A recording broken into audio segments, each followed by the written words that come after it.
আপনার আমি ভালোবাসি, আপনি আইনে বিয়ে করবেন, হাজিগুজি বিয়ে করবো আমি।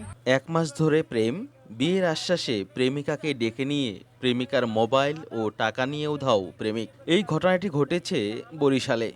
এমন একটি ভিডিও সামাজিক যোগাযোগ মাধ্যমে ভাইরাল হয়েছে। বিস্তারিত শুনুন প্রেমিকার কাছ থেকেই। আপনার আমি ভালোবাসি, আপনি আইনে বিয়ে করবেন, হাজিগুজি বিয়ে করবো আমি। এবার কইছে কি এনে আমার আইডি কার্ড উঠে লেগেছে, আর কইছে যে আমার এই 700 টাকা দাও, আইডি কার্ড উঠে বিয়ে করতে কাজের অফিসে যাই, যে টাকা লাগবে 700 টাকা দাও। আমি টাকা আমি দিব, টাকা তো আমি দিতে পারবো না। তোমার বউ তোমার ফটোকপি করে লই, ফটোকপি মোবাইল করে লই গেছে, বা করে লই আইতেছে বিয়ে করবো বউ নিয়ে গেছে। 1000 টাকা নেছে, আর আমার 7000 টাকার মোবাইল দিই। আমার একটা মোবাইলও না, আমি কি দিই বাচ্চাগুলো কত আমার 1 মাস ধরে কয় আমার ভালোবাসি, এই কই বিয়ে করবে, এই কই আনছে।